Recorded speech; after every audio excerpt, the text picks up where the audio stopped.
This episode contains adult language and topics that may be disturbing for some listeners. Such topics include suicide, drug use, physical or sexual abuse of a child. Listener discretion is advised.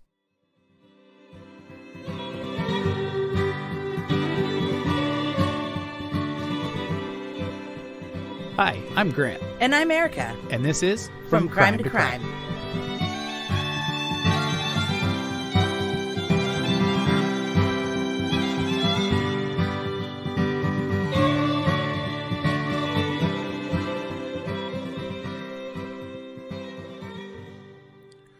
Welcome back to From Crime to Crime. If you're just joining us, I don't know. That's all I thought something would come to me by the time I got there, but it didn't. So You're a dork. I really thought it just, that deadline thing would just pick me up, but it didn't. So, oh well. At least you're here now. So, hi everybody.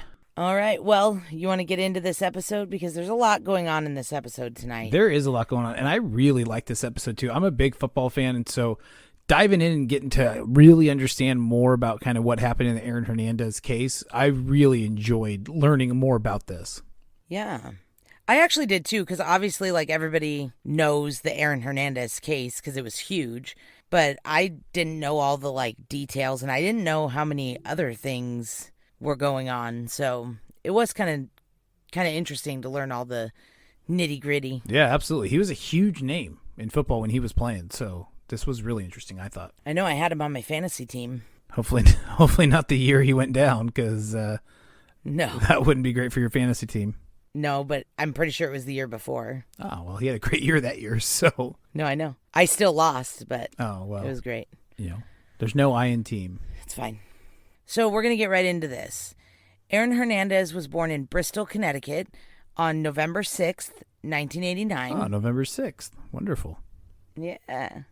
So at your wedding, we can celebrate Aaron Hernandez's birthday. Yeah, that's exactly what I was hoping to do. And every year after, we will celebrate Aaron Hernandez on my wedding anniversary. Wonderful. Yep. So he was born to parents Dennis Hernandez and Terry Valentine. And they had a horrible marriage. And they even got divorced once or twice somewhere in there and then remarried. It was turbulent. Yeah, to say the least. Yeah. And him and his older brother would describe them as fighting constantly when they were growing up. Right. And Hernandez, his older brother, his name was DJ, and their father pushed both of them really hard to obviously succeed in school, but especially and probably more importantly in sports.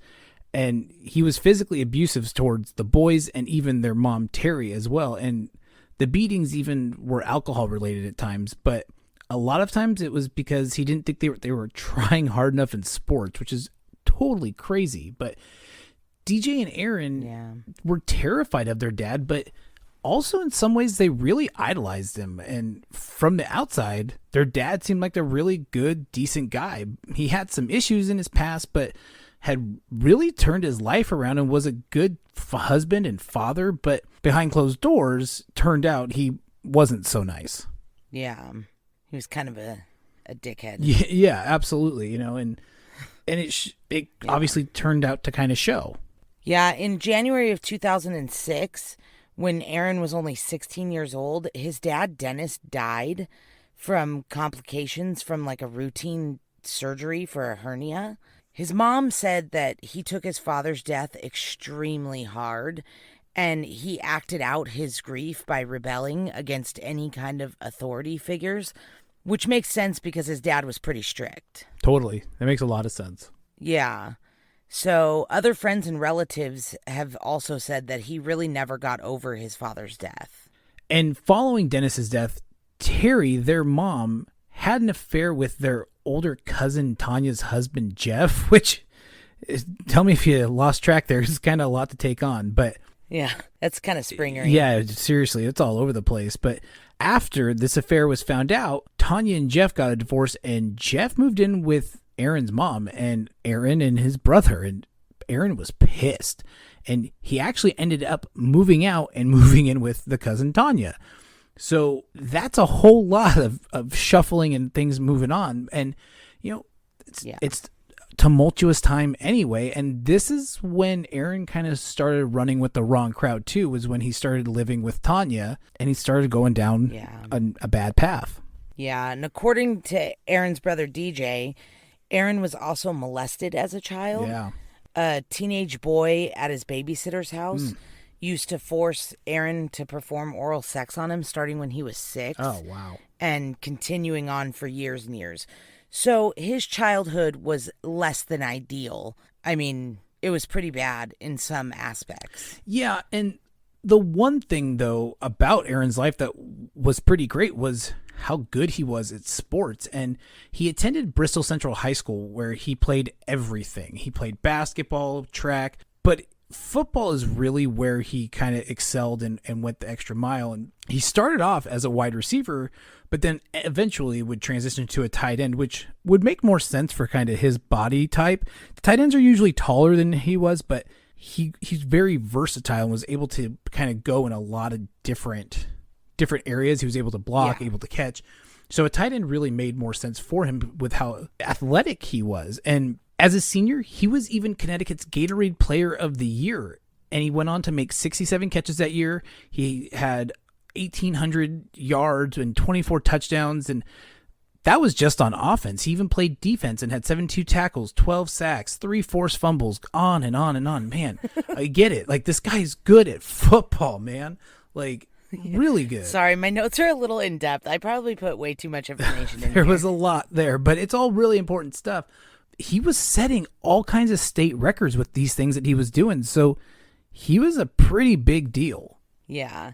And during a game in 2006, Aaron Hernandez took a blindside hit to the head so hard that he was knocked out cold.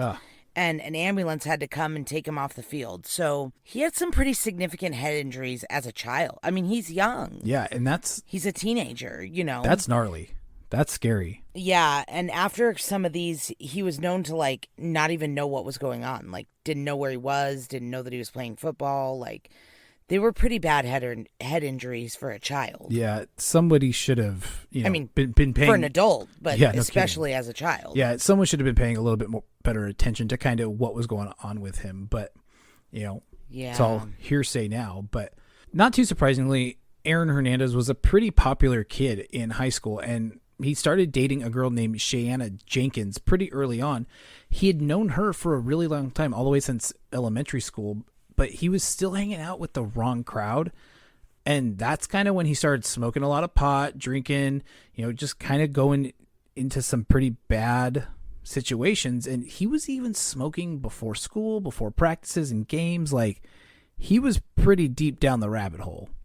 Yeah, but at just 14 years old, Hernandez committed to play at UConn with his older brother DJ, and where their dad had also played and wanted both of his sons to play. So the University of Connecticut offered him a scholarship at just 14 years old. Yeah, it's a big deal. So even smoking pot and drinking and stuff, it's not affecting his football. No, and it should, unfortunately. But I mean, those kind of situations, this is kind of what happens. People turn a blind eye to bad behavior when they're good at sports. Yep. But after his dad had died, he had changed his mind. And instead of going to UConn, he chose to play football for the University of Florida under head coach Urban Meyer. And Urban Meyer even flew to Connecticut and convinced Hernandez's principal to allow him to graduate more than a semester early. And this allowed Hernandez to move to Florida, join the team, and learn the playbook right after his 17th birthday. Yeah. So he was too young. Yeah, he was already too young. Not ready. He was already too young. But this is a really big deal, though, for Urban Meyer, the head coach of a program like the University of Florida, to go and talk to the principal. Like, in sports circles, that's going to carry some pretty heavy weight. Urban Meyer's gone on to coach at Ohio State. He coaches the Jacksonville Jaguars right now. There's rumors he might go to USC. Like, there's a lot there. And Urban Meyer, especially right at this point, he's a big deal. Oh, yeah. And Hernandez's principal even said that he felt pressure to do this. Oh, I'm sure he did. Absolutely. Like, he knew he wasn't ready. Yeah, I'm sure he felt pressure to do it because that talented, that early, they're going to want him, no doubt.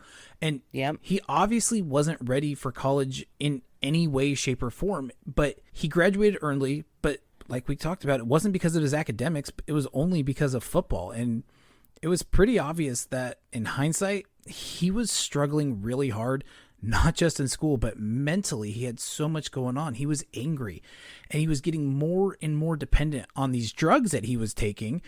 And he had this deep-seated childhood trauma that was never dealt with. So on top of all of this, he starts to question his own sexuality. And there have been a lot of rumors that he had some relationships with some former teammates, but we'll get into that a little bit later. Yeah, so Hernandez was not academically prepared for college at all, like you said, and he had to take remedial courses at Santa Fe Community College. A lot of his teammates had to do this, especially the ones that were recruited early, like he was. It makes sense. This isn't, just a Florida State thing. This is what the big programs do when they get kids in that really aren't ready to be there. But yeah, at Florida State, it's really almost a full-time job between practices, games, team meetings, film, going to the gym. I mean, you're putting in easy 40 to 60 hours a week just on football and not counting any of the other academic stuff you've got to be doing. Right. He was pretty good. So as a freshman in 2007, Hernandez even started 3 games for the Gators, which, again, that's kind of a big deal. And he did well in those games, too. He didn't just get in. He did really well. Yeah. And though he excelled his freshman year, he actually was benched for the season opener of his sophomore year because he had failed a drug test. Again, these demons are coming back to haunt him. But following that, though, he started 11 of the next 13 games, and he even had 5 touchdowns that season. So he bounced back pretty well and, was able to at least keep things under wraps well enough. Yeah. In the 2009 BCS National Championship game, which is the biggest game of college football, Hernandez was the star. He led the Gators in receiving yards and even helped beat the Oklahoma Sooners, who Oklahoma Sooners is a really big program too. And the Gators won their second championship in 3 years because of what Aaron Hernandez was able to do on the field. Yep. And as a junior, after leading the team in receptions with 60, oh gosh, we don't care about any of these football stats. Yeah, that's way too. He was really good. Yeah, he was really, really good. He won the John Mackey Award, and he was known as the nation's best tight end in college football. He was a first-team All-Southeastern Conference, recognized as an All-American, blah, blah, blah. Yeah, obviously he was super great at all of this. During his final game, he threw the ball into the stands to celebrate a touchdown, and the excessive display risked a personal foul penalty, but sports writers saw an athlete with little to lose personally if he chose to go to the NFL instead of returning for another year of college football. They could tell that he was so good at football and he was so bad at college that they were like, dude, just go pro. Yeah. You're terrible at school. Just go pro. And that's not a surprise either. That happens a lot where guys are obviously just there for sports. They get through where they can because in football, you have to be 3 years removed from your high school graduating class before you can go pro. That's why so many guys go to college. You have to do something. Right. Aaron even admitted that he was high before every single game that he took the field for. And Urban Meyer wanted to remove him from the team, but he relented on it because of what happened from one of his other players, Tim Tebow. Tebow wanted to give him another shot, and Meyer paired the two up on multiple occasions, hoping that Tebow would be a good influence on Hernandez, because anyone who knows Tim Tebow knows he's probably as close to a saint as we have walking among us today. Right. So, it makes sense, again, why Urban Meyer would think, okay, Tebow, if anyone's going to do something, it's going to be you. Right. Eventually, though, after Hernandez's junior year, Meyer told him, hey, we're not going to welcome you back for a 4th year. So you need to try and go and get picked up and go into the draft because, that was going to be it for him. So he knew he was done. And he had a really wonderful college career. He had 111 receptions, 1,300 yards, and 12 touchdowns. And that's really, really good. But on January 6, 2010, Hernandez announced his decision to forego his senior year, which wasn't really his decision. They pretty much said, you're not welcome back. Right. He entered the draft and he attended the NFL scouting combine, but he wasn't able to perform any physical drills because he tore a muscle in his back. So on March 17, 2010, he participated at Florida's Pro Day and performed all the drills then, and he rocked it. He was breaking records. He was looking amazing. He should have been first round draft pick. Yeah, and this happens a lot. A lot of times guys who are injured, they'll go and they'll do pro days at their schools, and sometimes they'll just skip combines altogether and just do the pro days. But Mike Mayock, who's an NFL analyst, he said that the off-field concerns and concerns over his physical size, because again, he wasn't the biggest guy, it was causing his draft stock to plummet down. And like you said, he was projected to go really high and he looked great, but the off-field concerns are something that teams keep an eye on. Well, most teams. Most teams, right. There's a couple of them that we'll find out don't. It was believed, though, that Hernandez was still going to be picked up in the second round, which is still obviously very high. And even at the conclusion of the pre-draft process, he was still projected to be a high second-round pick by really all of the NFL teams. Yeah. He was even ranked the third highest tight end in the whole process by Bleacher Report. So he's, again, like, everything's shaping up for this guy, even with all the issues he's having. He's still kind of landing on his feet. Yeah. But his draft stock plummeted because he was a train wreck off the field during college. Multiple teams passed on him based only on character flaws, not on his athletic ability. Because, like we said, he was great. Yeah. But the Colts, the Bengals, the Dolphins, everybody was like, no thanks, because they were worried about his off-the-field antics. He also received the lowest possible score in social maturity, which is like a test they get that they, in this whole process. He received the lowest possible score, and a lot of teams were like, no way, we're not going to take a chance on this guy. That's a big red flag. Yeah, because he had a lot of run-ins with the law throughout his college years.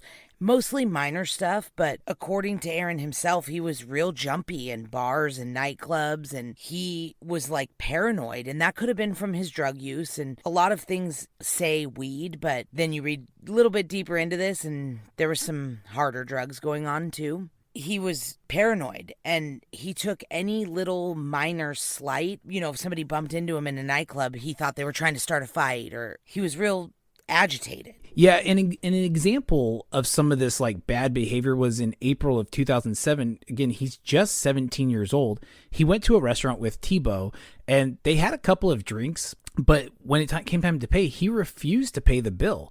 He got in a verbal altercation with the manager, and when the manager was walking away, Hernandez got up and sucker punched him in the side of the head, and it ended up rupturing the guy's eardrum. So that's a pretty vicious hit. Yeah. The police got there about... It is. Yeah, that's gnarly. But when the police got there, it was about 1:17, and Hernandez called Urban Meyer, and Urban called the team's quote-unquote unofficial lawyer, Huntley Johnson. The police wanted to charge Hernandez with felony battery, but at the time, the victim had already talked to Urban Meyer and the lawyers and stuff, and so he told them that, hey, we're reaching a settlement on this, like, no problem. We don't need to take this any further. The team denies that any of this happened, but it was eventually settled out of the court, so it's probably pretty true. Yeah. Another major issue was in September of 2007.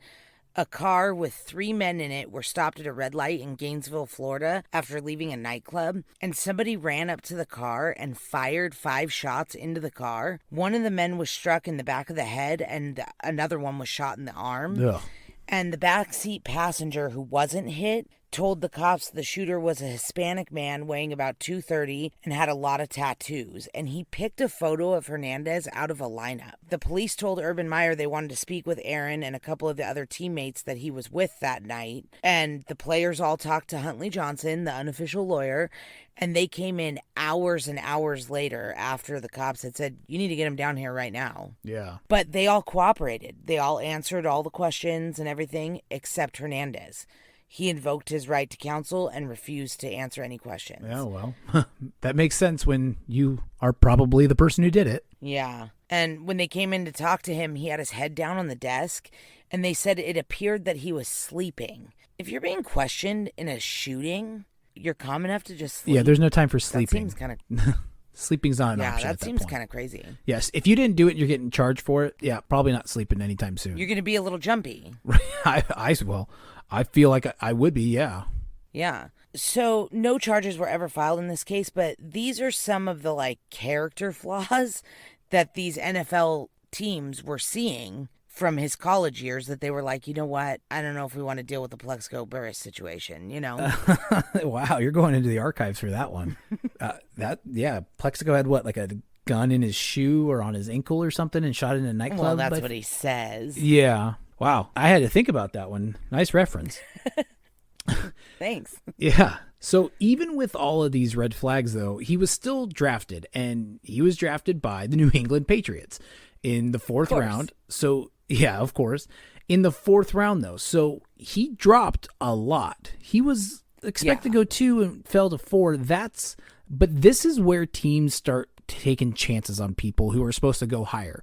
So it makes sense for a guy who has issues that they're going to take a chance on him. He went with the 113th pick overall of the 2010 NFL draft. And the day before, the Patriots drafted the then Arizona tight end, Rob Gronkowski, who most people, especially football fans, would know Gronk and his huge, larger-than-life personality. And to kind of give an idea of size difference, Gronk's about 6'6", 6'7", and probably about 265, 270, not 270, probably about 265 or so. So obviously he's a lot bigger than Aaron Hernandez. When Hernandez was taken, he was the 6th tight end that was drafted in 2010, and despite being considered a top tight end prospect, multiple teams chose not to draft him because of him being a problem. Yeah. So on April 27, 2010, the Boston Globe reported from multiple sources that Hernandez had admitted to scouts and team reps during interviews that he had a history of drug use and had failed multiple drug tests in college that were covered up. And later that day, the Patriots released a statement from Hernandez who said that he had failed only 1 drug test while he was in college and was candid about it to interested teams. And he wrote a letter to every team, offered to be tested every other week. Patriots owner Robert Kraft said that after Hernandez's arrest, that the Patriots drafted him because he gained their trust by telling them that they had absolutely nothing to worry about in a letter that he sent to them. So he was pretty much like he had to write letters to NFL teams to get them to take a chance on him. Right. Because he was such a dick. Yeah, Aaron really wanted to play for the Patriots because that was his hometown team. I mean, obviously he wasn't from Boston exactly, but New England, the New England area. Yeah. So yeah, Connecticut was, he wasn't too far away from home at that point. Right. So after the Patriots drafted him, they were able to sign Aaron to a 4-year, $2.37 million contract that included a $200,000 signing bonus. And the terms of his contract limited Aaron's bonus to only $200,000, which was about less than half of what the signing bonus was for a normal draftee at that point. The Patriots said that they declined to give Hernandez the entire expected $500,000 signing bonus because he was a risk, and this was a precautionary measure. So to compensate for they were nervous. Yeah, exactly. But they kind of got him on the back end because to compensate for the smaller signing bonus, he received different incentives in his contract that included like a series of roster and workout bonuses, then all totaled up to about $700,000. So he was able to make that and then some. And if Hernandez reached all of his bonuses and escalators, he would then receive an annual salary comparable to what a 3rd-round draft pick would be making. But to get this, he'd still have to, walk that straight line to do so. Right. So during camp, Hernandez competed to be a starting tight end, blah, blah, blah, blah, blah.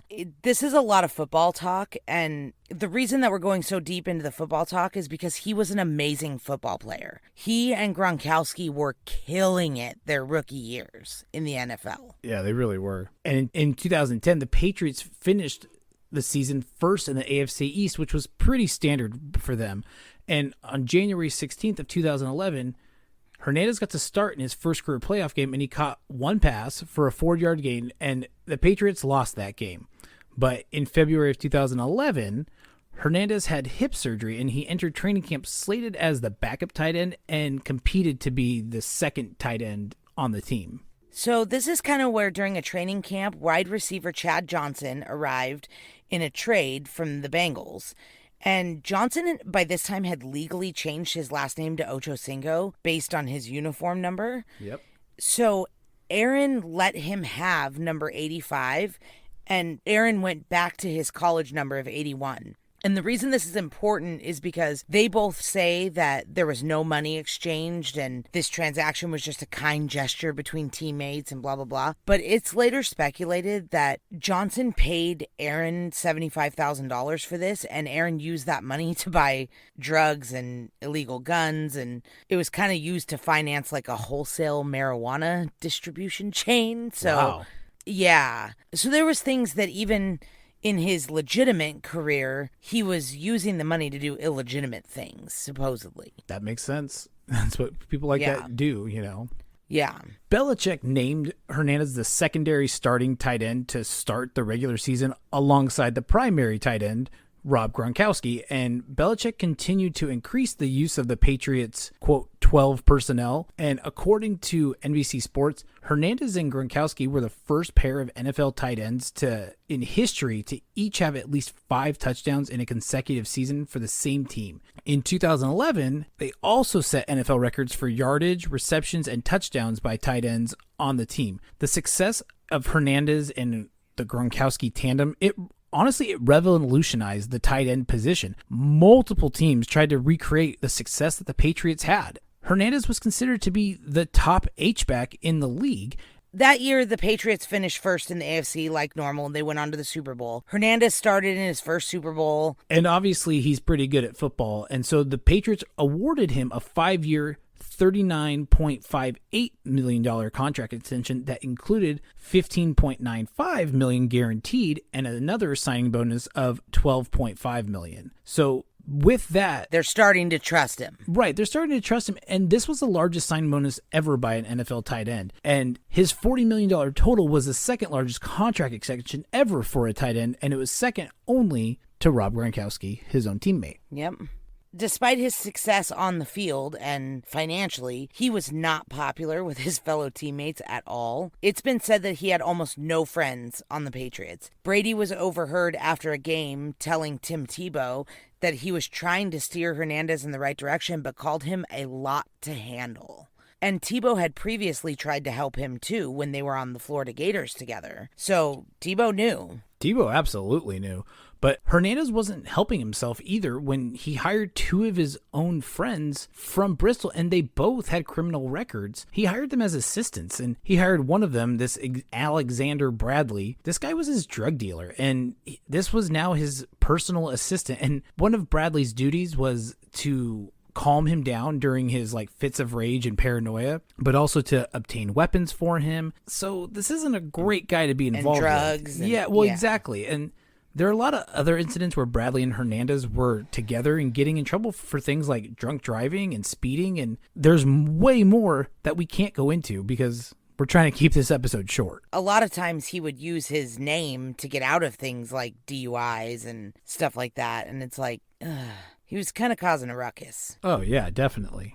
So somewhere around this time, Hernandez and Shayana, they get engaged and they have a baby. So at this point, he buys a mansion in Massachusetts for him and his growing family, and he vows that he's going to stop being so reckless and change his life. But he was still keeping a second apartment, like a secret from his family, and used it to store drugs and weapons, and he'd go there to chain smoke marijuana and do drugs. And there was reports of a lot of bad behavior, but nothing was serious enough to cause huge red flags. Until June 18th of 2013, that's when police showed up and they searched Hernandez's home in connection with the shooting death of a guy named Odin Lloyd, who was a friend of Aaron's. And Odin Lloyd was shot 7 times, and they found him in an industrial park about a mile away from Aaron's house. And he assured Robert Kraft and Bill Belichick that he had nothing to do with these murders, but they banned him from Gillette Stadium until they knew more because he ran straight there. And they decided that if he was involved in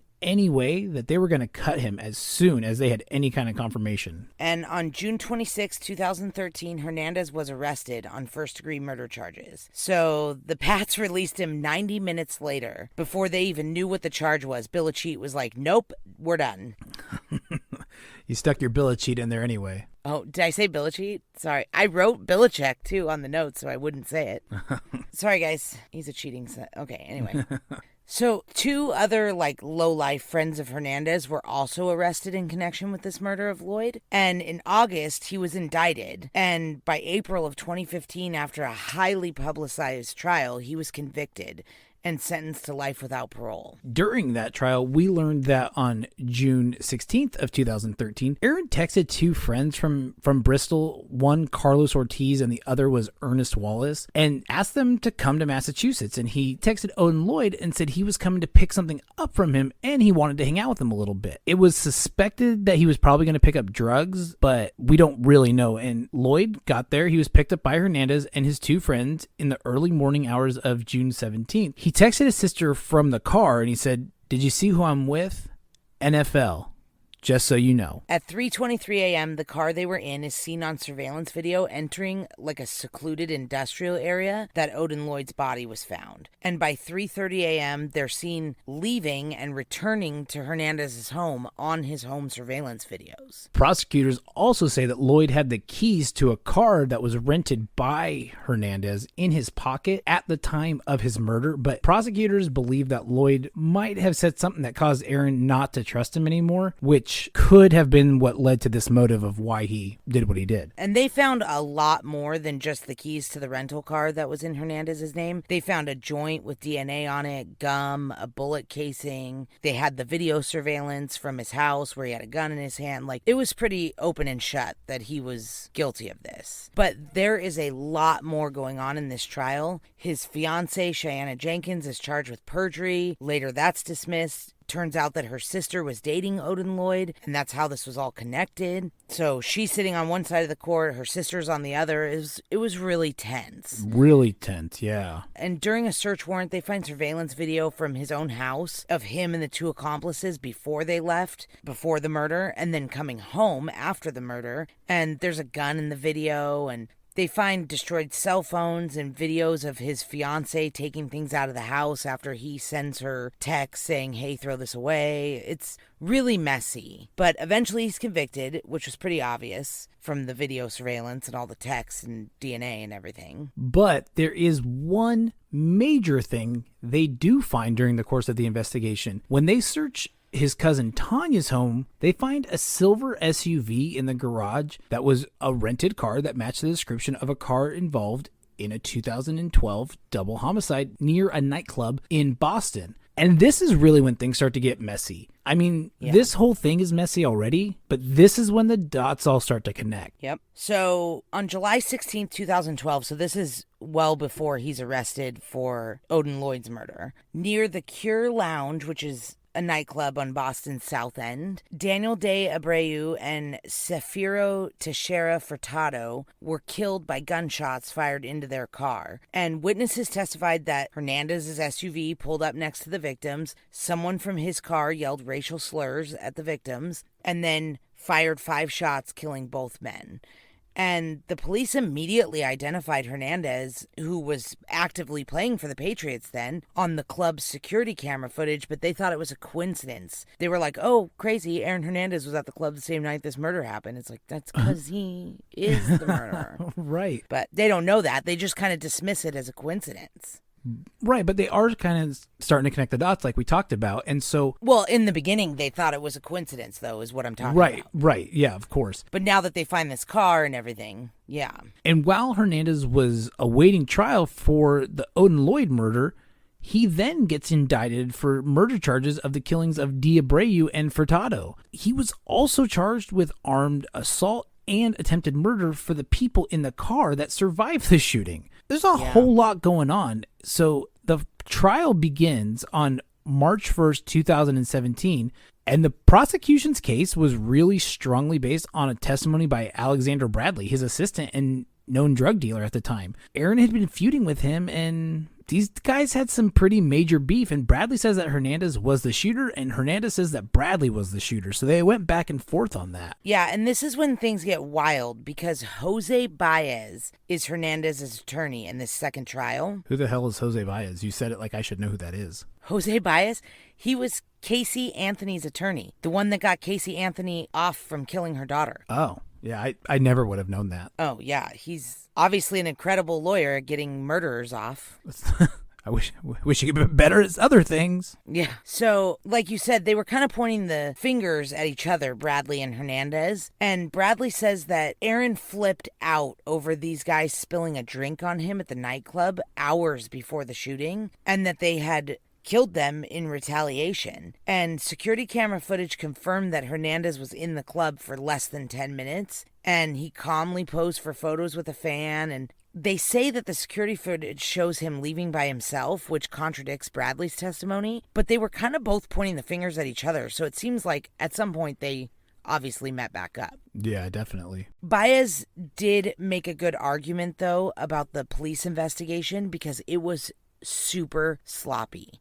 The police thought this was just like some random gang shooting, I guess, and they were just like, oh, tow this car. They literally put sheets over the victims' bodies and towed the car with their bodies in the car. Yeah, that's bad. That's real bad. Yeah, that's not protocol.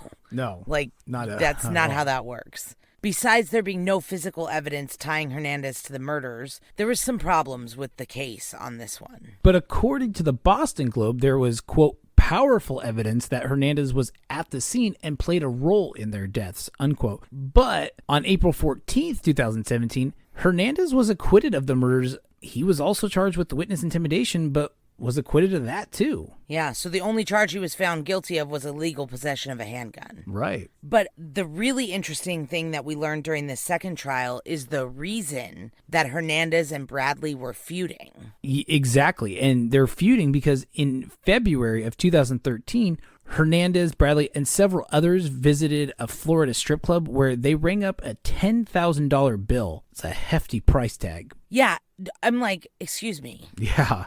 Are you buying the strip club? Yeah, he What the hell? No problem just dropping any kind of amounts of cash for a good time. But yeah. The real problem, though, was that Aaron took notice of two guys sitting across from him in the strip club, and he started to think that they were cops. So his paranoia is starting to play with him again. And Bradley, kind of roasted him and was like, yeah, they're probably Boston cops. They're probably tracking us for that shooting. Yeah, which... obviously not a good idea. No. But Hernandez and Bradley had a strained relationship at this point, and Bradley claimed that he woke up in a car with Aaron Hernandez over him pointing a gun at his head, and then he doesn't remember anything else, and then the police find him the next morning in a parking lot bleeding from a gunshot wound between the eyes. Oh, man. Now, he lives, but he lost his right eye in this incident. So the police wanted him to cooperate, and they were like, excuse me, who shot you? And he's like, nah, I'll handle this myself, because he wanted revenge. Or he wanted money. Yeah. But either way, that's crazy. Crazy business. But yeah. The two exchanged over 500 texts in the next few months, including extortion and death threats. And Bradley even told Hernandez that he had some quote-unquote automatic weapons, bulletproof vests, and a crew that ran 6 deep. And Hernandez's agent tried to settle the matter quietly. Bradley was demanding $5 million to keep his silence, and Hernandez countered back with $1.5 million. Bradley then asked for $2.5 million, and Hernandez never answered that again. Later on in June of 2013, Bradley filed a civil lawsuit for damages against Hernandez in the Florida federal court system, and he dropped it 4 days later to give the two a chance to work out a settlement before the media got involved. And Hernandez's lawyers filed a postponement request in the federal court until his murder charges were resolved. And after he was convicted of Odin Lloyd's murder, Hernandez reached a settlement with Bradley, and the terms of the settlement have never been disclosed. So obviously he paid him off. Oh, yeah. I think it's obvious just how much he paid him off. Who knows? Yeah, we'll never know. Right. What's really crazy about that, though, is I don't know how they couldn't take those texts of Alexander Bradley extorting him for money, or he was going to talk about the Boston homicides. How was that not evidence that they did it? Yeah, that makes a lot of sense. You'd think that those would be able to be used. I don't know. Kind of weird. Other things came up, too, later, like a lot of DV calls and fights and drug deals that may have been involved. He later told inmates that he was actually a blood. The Boston Globe described Hernandez as being strangely content when he was in jail, which is kind of weird. Like, he went from this lavish lifestyle and doing whatever he wanted and getting away with whatever he wanted to being stuck in a tiny little cell, and he was fine with it. I get it. Like, I understand it. He even told his mom that he was the most relaxed and less stressed in jail than he'd ever been in his life. Absolutely. This makes sense. He was running ragged, crazy life.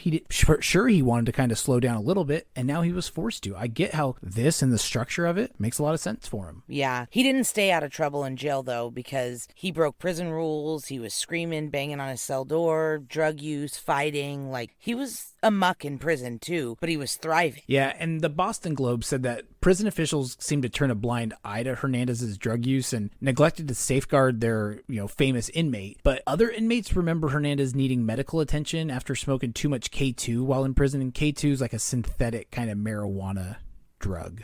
Oh, is it? Yeah. Oh. I knew that, when I but was looking this up, I thought it was ketamine. Well, that's what I thought too when I first heard it, but when I looked into it, I thought it was more of like a synthetic drug, and maybe it was, or a synthetic marijuana, and maybe there's some ketamine, mixed in with it too. Oh. I don't know. Well, we wouldn't know. We're not the authorities on drugs. Do not listen to us. Yeah, I think it's a synthetic marijuana. So I feel like of the two people on the planet, we probably have the least experience with drugs. I would say it's probably pretty accurate.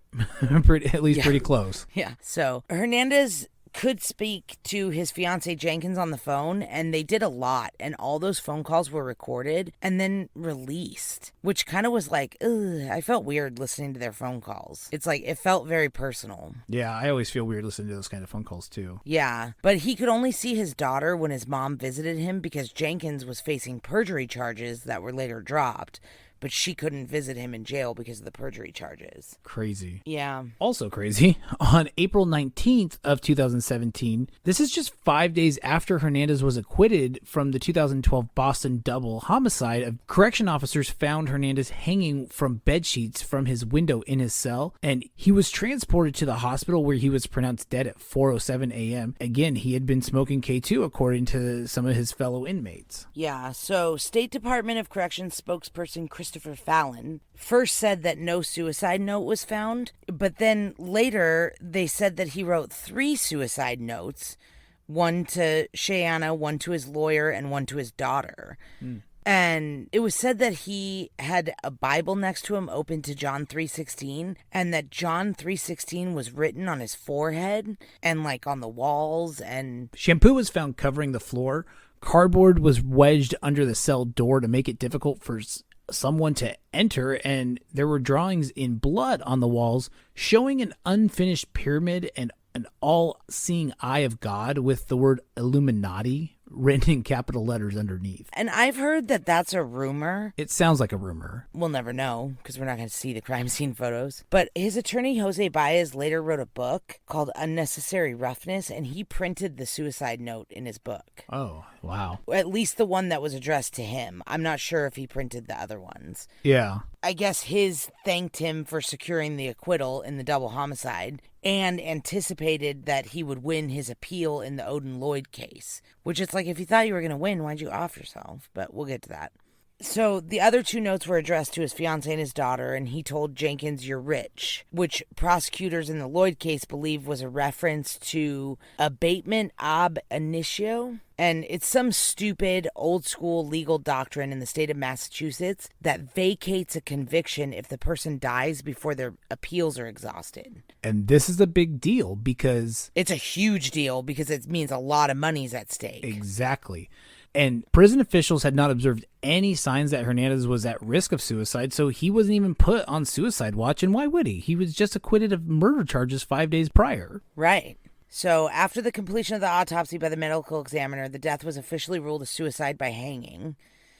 At the request of his family, his brain was released to Boston University to be studied for signs of CTE. Chronic traumatic encephalopathy. Yeah. It's a degenerative disease found in people who've had severe blows to the head or repeated blows to the head. And CTE is found very common in football players. Yeah, and one of the biggest side effects of CTE is suicide. Yep, absolutely. Baez quickly disputed suicide and said that he would conduct his own investigation. However, in 2018, Baez wrote that he initially was suspicious of suicide finding, given Hernandez's optimistic demeanor and after the acquittal in the double homicide, but he did later come to believe that Aaron did take his own life, with CTE being a major contributing factor. And after his brain was removed, Hernandez's body was cremated and the ashes were given to his family. Yep. We could go on for hours about CTE and the side effects and all that stuff, but that didn't cause him to murder people. He was a dick. He had a shitty childhood and he had a lot of traumatic brain injuries, which did probably cause a lot of his paranoia and all that stuff. But there's been tons of other football players that have had CTE that don't kill anybody.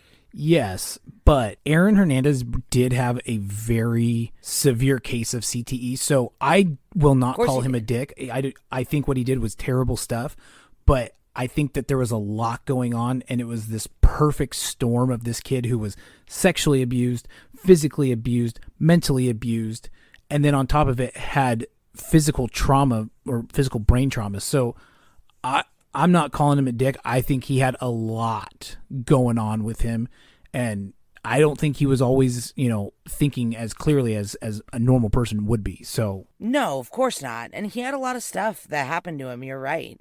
And he never got help for any of it, which is a huge problem. Huge problem. Definitely. Yeah. But he also used his money and his talent and all that stuff to his advantage. He was very entitled, and he had some personality flaws. Yeah, I definitely think he was a douchebag, but I think yeah, some of his behavior was caused by this. Yeah, so 2 days before his death, reporter Michelle McPhee appeared on the Kirk and Callahan sports radio show. And during this show, she and the other two hosts used kind of jokes and innuendo to imply that Hernandez was gay. And it's been kind of suggested that this public outing might have played a role in his suicide, since he had never really come to terms or been very open about his sexuality. Yeah, not being very open was definitely a thing Aaron Hernandez, struggled with. Yeah, of course. After his death, a high school teammate, Dennis Sansucci, described a secret homosexual relationship between the two that lasted 3 years, and Hernandez's brother DJ, his mom Terry, and their attorney Jerry Leonter. George? Yep, sure does say George. Did I say Larry? That's right. You said Jerry, I think. Oh, Jerry, Terry, gosh. Hernandez's brother, his mom Terry, and their attorney George Leonter report that Hernandez came out as gay to his mom and his ex-girlfriend while he was in prison, and Leonter, who is gay himself, said of his client that he was clearly gay and described the, quote, immense pain that it caused him, unquote, and that he had a lot of self-hatred that came up from growing in a culture that was really anti-gay. And according to Lentire, Hernandez believed that the sexual abuse he experienced as a boy caused him to become gay. And a college girlfriend, which I thought he was with Shayana Jenkins this whole time, but a college girlfriend... No, they broke up when he went away to college. Oh, did he? Oh. Yeah. A college girlfriend said that he never dealt with the sexual abuse and it led to issues in his sexuality. And Sansucci stated that Hernandez was terrified that his father was going to find out about him being gay. Yeah, and the Boston Globe reported that Hernandez was prone to going on homophobic rants in his prison phone calls, and that one phone call, he admitted that he was attracted to men and said that it made him angry that he was attracted to men. So it's kind of weird, and the Patriots... We know some people like that, too. That's why they didn't go to the drag show at the bachelor party. Yeah. Yeah, Grant has a couple of closeted gay friends that won't go to drag shows.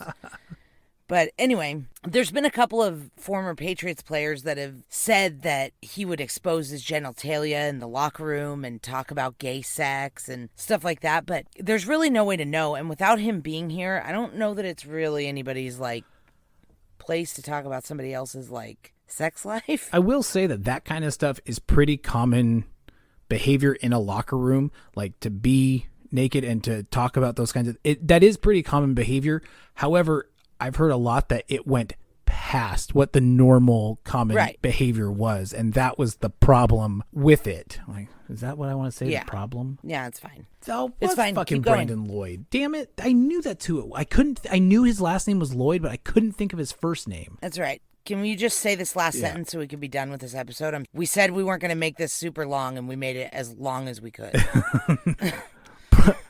Prosecutors wanted to raise the issue of his sexuality during the 2012 double homicide trial, and that scared Hernandez. He wanted to keep his sexuality a secret, and after his death, his fiancée Jenkins said that she never saw any indication that he was gay. She said, "I wish I had known how he felt, just so we could have talked about it. I wouldn't have disowned him. I would have been supportive. I can't fault him if he was feeling that way. When you love someone so much, you just want to be there for him and support them. The fact that he couldn't come out to me or he couldn't tell me things really hurts, because we had that bond. I've accepted that he may have been the way he was said to be, or that it may not be true. Regardless, I won't know." End quote. Yeah.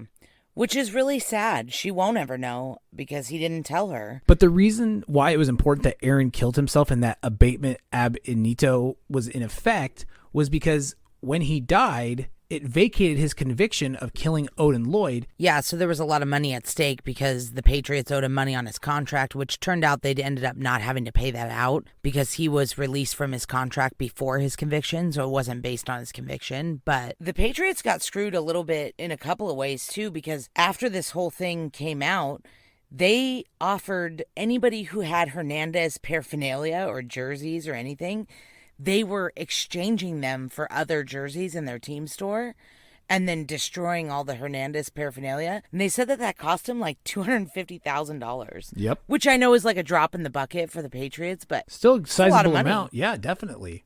Definitely. But I don't have any sympathy for the Patriots. They're a bunch of cheating scumbags, so. Well, they're not very good anymore, so you can be happy. Yeah. I just don't like Bill Belichick. I think he does stuff and pays for players that. Oh, he absolutely does. He tries to turn them around, and he's more successful at it than he's not, so can't blame the guy. All right, well, this episode ended up being a lot longer than I wanted it to be. Yep. So we're going to go because I'm super fucking over talking about football. Me too. It's just, it's crazy how much the brain can handle and what it can do, but when it's mistreated, the effects that it has too, it's crazy. I mean, again, this guy could have been the best ever, and instead he was dead very young and committed a heinous act. Or multiple heinous acts. Yeah, definitely. Probably multiple. Yep. And that's all we have on this case for tonight. So we will see you guys all next week. All right. Love you. Love you too.